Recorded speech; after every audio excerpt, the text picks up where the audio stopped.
At dahil na nga sa mga kwestiyon sa impeachment ni Vice President Sara Duterte, blessing in disguise ang turing ni Senate President Cheese Escudero sa di nila agad pagkasa ng paglilitis.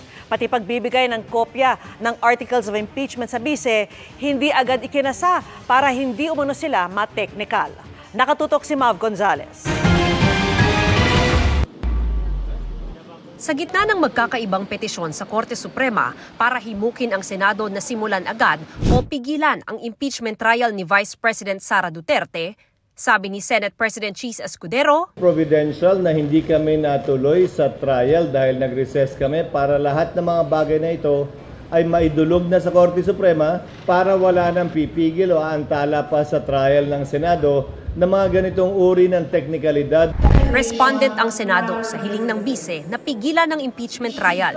Pero Solicitor General ang sasagot ayon sa leader ng Senado. Nirefer namin ang bagay na yan sa Solicitor General's Office. Bilang abogado na tumatayo sa pamahalaan, ang Senado mismo walang ginagawang pagsagot o preparasyon para sagutin yon. Ang mga sulat naman sa kanya para simulan na ang impeachment trial, ire-refer niya sa Senate Committee on Rules at Legal Team para pag-aralan.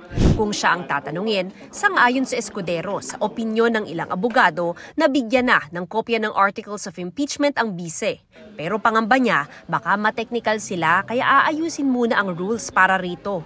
May provision sa aming rules that the Senate President shall take proper order of the subject of impeachment. Hindi lang kinlaro kasi kung anong saklaw ng kapangyarihang ito. Ayokong bigyan ng rason ang nasasakdal si VP Sara na umakyat na naman sa Korte Suprema at magkaroon na naman ng pagkakataong makialam o pakialaman kami ng Korte Suprema sa para sa akin isang klarong political process.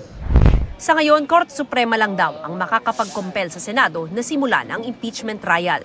Paliwanag ni Escudero, at least 40 days ang kailangan para magsumite ng pleadings ang magkabilang kampo bago masimulan ng pre-trial at hindi na talaga aabot sa June 30 kung kailan matatapos ang 19th Congress. Paano raw sila maglilitis at lalong paano maghahatol kung kulang ang mga senador? Paano naman kami magta-trial ng 12? Siguradong panalo na yung nasasakdal dahil walang 2/3. So the soonest time we can convene the impeachment court for trial purposes would be once the Senate is complete with 24 members. That will happen after June 30 and once the new Senate has entered into its function. Kahit sa Hulyo pa planong simulan ang impeachment trial ng bise, bumubuo na ng legal team at nagpapagawa ng robe para sa senator judges. May setup na ring inilatag para sa impeachment at handa na ang witness stand at mesa ng mga abogado ng magkabilang kampo na ginamit din noon sa impeachment ni dating Chief Justice Renato Corona.